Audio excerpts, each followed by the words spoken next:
안녕하세요. 함께행복한교회 정유한 목사입니다. 12월 10일 아침 기도회 시작하겠습니다. 사사기 20장 1절에서 7절의 말씀입니다.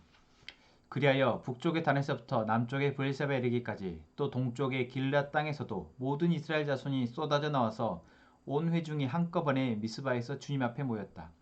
이때 온 백성 곧 이스라엘 온 지파의 지도자들도 하나님의 백성의 총회에 참석하였다. 칼을 찬 보병도 40만 명이나 모였다. 베냐민 자손은 모든 이스라엘 자손이 미스바로 올라왔다는 소식을 들었다. 그때 이스라엘 자손이 그 레위 사람에게 물었다. 이런 수치스러운 일이 어떻게 일어났는지 말하여 보시오. 그러자 죽은 여자의 남편인 그 레위 사람이 대답하였다. 나는 첩을 데리고 베냐민 사람의 땅에 있는 기브아로 간 적이 있습니다. 하룻밤을 묵을 셈이었습니다. 그날 밤에 기브아 사람들이 몰려와서 나를 해치려고 내가 묵고 있던 집을 둘러쌌습니다. 그들은 나를 죽이려 하였으나 나 대신에 내 첩을 폭행하여 그가 죽었습니다. 내가 나의 첩의 죽음을 토막내어 이스라엘이 유산으로 받은 모든 지역으로 보낸 것은 그들이 이스라엘에서 이처럼 음란하고 수치스러운 일을 하였기 때문입니다. 여러분은 모두 이스라엘 자손이 아니십니까? 이제 여러분의 생각과 대책을 내놓으십시오. 아멘. 네, 사사기 20장의 말씀에서는 레위인이 자신의 첩이 이제 죽임을 당한 이후 그것에 분노하여서 그 시체를 조각 토막을 내어서 각 지파로 보내었고 그 이후에 이제 있어진 일을 기록하고 있습니다. 어제 말씀했던 것처럼 이 사건의 기록은 성경에서 우리에게 하나님이 우리에게 하나님이 주인 되지 못했을 때 한 인간이 그리고 한 가정이 그리고 한 민족이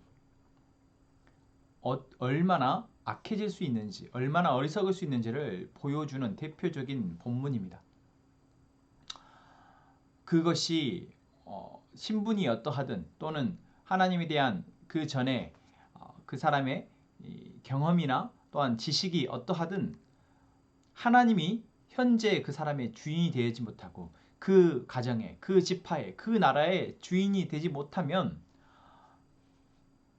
우리는 모두 다 죄인일 수밖에 없고 죄인으로서 악함을 이 세상 가운데 자신의 삶과 주변에 있는 사람들에게 드러낼 수밖에 없다라는 것을 보여주는 것이죠.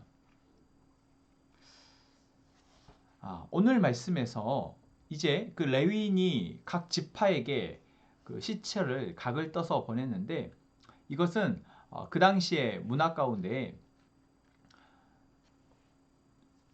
자기의 민족을 소집할 때 시체, 그러니까 짐승의 시체를 각을 내어서 보내고 그것을 통해서 소집을 하는데 이것은 어떤 강력한 소집 명령입니다. 사무엘상에서 사울 왕이 흩어져 있던 이스라엘 지파를 소집할 때도 바로 그렇게 짐승을 각을 내어서 보내었고 모두 모이는데 강력한 어떤 소집 명령의 어떤 근거가 되죠. 그래서 너희들이 이 전쟁에 이 하나님의 전쟁에 함께 참여하지 않으면 이 시체와 같이 될 것이다 라는 어떤 경고와 같습니다. 바로 오늘 이 레위 사람이 자기의 이 상황 가운데에서 첩의 시체를 도망내어서 12지파에 보낸 건 역시도 그렇게 강력한 어떤 소집 명령 또한 경고와 같습니다. 그런데 재미있는 것은 이 사사기의 역사 가운데 이처럼 온 이스라엘 사람들이 다 모였다라고 하는 기록은 여기가 처음입니다. 사사기에 참 많은 전쟁들이 있지만 이토록 오늘 본문에 나온 것처럼 북쪽의 단 그리고 남쪽의 브엘세바 그리고 동쪽의 길르앗 땅 다시 말하면 이스라엘의 위아래 이 사방을 다 둘러서 모든 이스라엘 백성들이 다 모였고 또한 거기에 장정만 칼을 찬 보병만 40만 명이라고 하는 것 이러한 표현들이 바로 이 한 사건에 대해서 이 레위 사람의 소집 어떤 명령에 대해서 소집 하는 것에 대해서 모든 이스라엘 백성들이 지금 응했다라는 것을 보여주는 것이죠. 그런데 이게 사사시대에 처음 있는 일이다라는 겁니다. 물론 이 레위 사람이 시체에 각을 떠서 보낸 것이 너무나 충격적이고 또한 그 어떤 아까 말한 것처럼 경고의 의미 만약 너희들이 이 온당한 일에 이따 정의를 세우는 일에 이 전쟁에 참여하지 않으면 너희들도 이와 같이 될 것이다 라는 어떤 그런 경고의 의미 때문에 이들이 참여한 것이다 라고 생각할 수도 있는데, 또 한편으로 지금 이 전쟁이 누구를 향한 전쟁입니까? 바로 기브아 사람들, 베냐민 지파 사람들을 향한 전쟁이다 라는 걸 생각해 볼 때, 그 전까지 적들이 침입해 와서 뭐 미디안이고 블레셋이고 여러 적들에 의해서 수많은 이스라엘 지파가, 또 그 이스라엘 민족이 고통당할 때도 한 번도 모이지 않던 이스라엘이 다 모였다라는 것, 이 부분도 이들이 얼마나, 이 지금 이스라엘이 얼마나 정의에 대해서 둔감하고, 또한 상대적 정의에 대해서 얼마나 이들이 상대적 정의에만 이들이 반응한다라는 것 또한 우리가 볼 수 있는 좋은 사례인 것 같습니다. 그러니까 외부의 적, 다시 말하면 자신들이 질 것 같고 또는 자신들이 약하다고 생각되는 어떤 자신들보다 강자라고 생각되는 적들에 대해서는 이들이 철저하게 몸을 사리지만, 자신들과 같은 지파 중에 한 지파인 베냐민 지파, 또한 그 가운데 기브아라는 한 자신들의 동족에 대해서 어떤 징계하고 그들에게 책임을 묻는 이 전쟁에 대해서는 그들이 모두 다 들고 일어나서 지금 참여한다라는 것이죠. 왜요? 약자이기 때문에 그렇습니다. 그들이 볼 때 이 한 지파는 약하기 때문에 충분히 해볼 만하다. 그들이 힘을 내어서 뭔가 그들을 징계하고 책망하는 것, 이것이 가능하다라고 생각했기 때문이다라는 것이죠. 이 상대적 정의라는 것, 강자에게는 약하고 약자에게는 강한, 이러한 모습이 오늘 이스라엘 백성들에게서 나타납니다. 여러분, 왜 그럴까요? 바로 이들의 힘의 근원이 하나님이 되어지지 못하기 때문에 그렇습니다. 이들의 지혜의 근원이 하나님이 되지 못하기 때문에, 이들의 판단의 근거가 하나님 되지 못하기 때문에 바로 이러한 일들이 온 민족으로 드러나고 있다라는 것이죠. 그리고 더 안타까운 사실은 이들이 지금 모이는데 하나님의 백성의 총회에 참석하였다. 다시 말하면 하나님의 백성으로서 그들이 지금 뭔가 모였다라는 것. 그런데 하나님의 다스리심이나 하나님의 기준이 아닌 철저하게 자기들의 감정이나 자기들의 판단에 의해서 이들이 결정하고 있다는 것, 이게 더 안타깝다라는 것입니다. 형식은 남아있으나 그 안에 본질이 사라져버린 하나님의 백성들의 모습입니다. 자, 이들이 모였을 때 이제 소집한 이유에 대해서 묻습니다. 무슨 일로 소집했느냐? 당신에게 무슨 일이 일어났느냐? 라고 레이 사람에게 묻죠. 그러자 이 레이 사람이 한 대답을 여러분 잘 살펴보십시오. 뭐라고 얘기합니까? 자기가 기브아 땅에 머물게 되어졌는데 그때 기브아에 있는 사람들이 자기를 죽이려 했고 자기 대신 첩이 죽임을 당했다라고 표현하는데, 이 표현을 보면은 교묘하게 실제로 자기가 겪었던 일과 다르게 이야기합니다. 다시 말하면 자기가 범했던 어떤 실수나 잘못에 대해서는 감추고 철저하게 기브아 사람들이 잘못했다라고 이야기하고 있죠. 또한 기브아의 몇 명의 불량배가 아니라 기브아 거민 자체가 자기들에게 이렇게 해선 안 될 짓을 저질렀다고 지금 고발하고 있는 것입니다. 얼마나 악합니까? 실제로 이 여인은, 여러분 어제 본문에서 나온 것처럼 이 여인은 자기 남편에 의해서 그 사람들에게 내어졌고, 그리고 실제로 죽임을 당하기 전 윤간을 당하고 정말 처참한 모습으로 자기의 남편에게 돌아가고자 했으나 그 굳게 닫혀진 문 앞에서 결국 생을 마감하게 되었습니다. 여러분, 만약 그 순간에 그 여인이 그 문 앞에 다다랐을 때 그 남편이 또는 그 집 사람이 그 여인을 기다리고 염려하고 걱정하고 있어서 그 여인의 인기척을 느끼고 맞아들였다면, 그래서 살릴 수 있었다면 어땠을까요?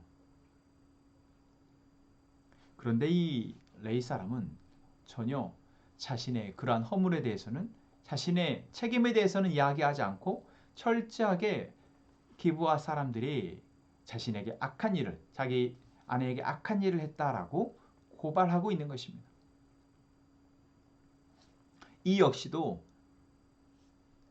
철저하게 자기중심적인 선과 자기중심적인 정의에 기반한 고발입니다. 오늘 이 본문은 참 어제도 그랬지만 우리에게 너무나 불편합니다. 그런데 이 불편한 것이 왜 내가 이것이 불편한지에 대해서 나의 모습 또한 나의 상황을 살피는 데까지 나아가지 못한다면 여러분 이것은 우리에게 그냥 단순히 그냥 불쾌한 하나의 성경의 본문 또는 묵상으로 그쳐버리고 말 것입니다.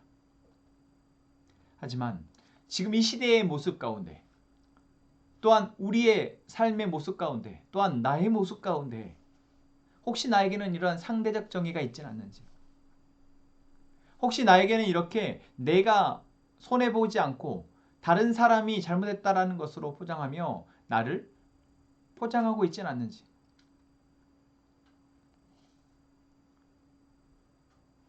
그리고 그것을 통해 내가 이득을 취하고 있지는 않는지, 다른 사람들로부터 인정을 받고 있지는 않는지 여러분 우리가 돌아보았으면 좋겠습니다. 저부터도 제가 누군가와 대화를 나누고 누군가에게 나의 상황과 또한 우리 주변에 있는 상황을 설명할 때 그것이 어떤 가십거리이거나 또는 누군가에 대한 험담이 되거나 또는 누군가에 대한 내 기준적인 판단이 되어지지 않는지 오늘 말씀을 읽으면서 다시 한번 돌아보게 됩니다.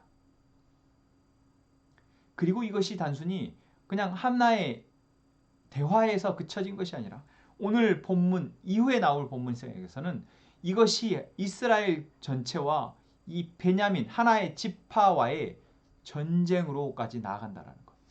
한 사람의 자기중심적인 이 판단과 고발이 전쟁으로까지 나아간다는 것. 여러분 이것이 우리에게 시사해 주는 바가 결코 작지 않다라는 것이죠. 나는 가볍게 그냥 나를 보호하기 위해서 내가 드러나기 위해서 하는 말과 행동들이 심각한 문제로까지 확대되어지고 그것으로 인해서 나와 내 주변에 있는 사람들이 다치고 아프다면 여러분 그 죄를 우리가 어떻게 감당하겠습니까? 어제 우리가 기도했던 것 같이 하나님 우리 안에 죄된 모습을 보게 해주십시오. 우리의 죄가 우리의 악이 나를 계속해서 좀먹지 않게 하시고 내 주변에 있는 사람들을 나의 가족과 나의 주변에 있는 사람들을 나와 함께 살아가는 사람들을 다치지 않도록 해주십시오라고 우리가 기도해야 할 이유입니다. 오늘 이 찬양 우리 함께 하면서 어제와 같이 함께 기도했으면 좋겠습니다. 주님여 이 손을 꼭 잡고 가소서.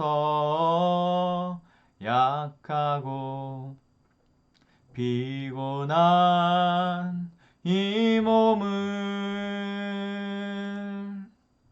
폭풍의 흑암 속 해치사 빛으로 손잡고 날 인도하소서.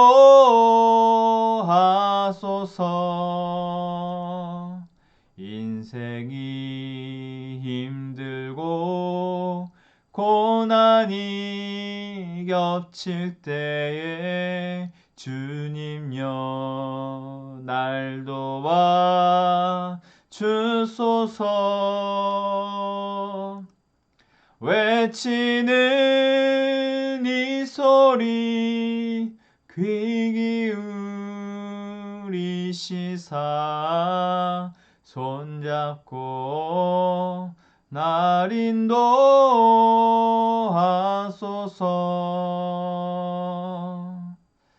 주님여 이 손을 꼭 잡고 가소서.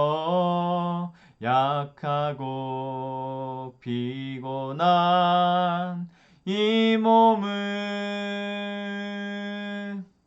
폭풍의 흑암 속 해치사 빛으로 손잡고 날 인도하소서.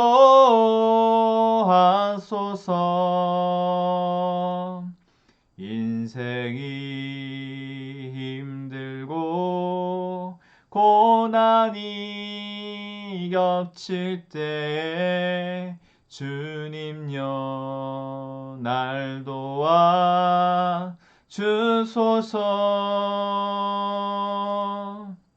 외치는 이 소리 귀 기울이시사 손잡고 날 인도하소서.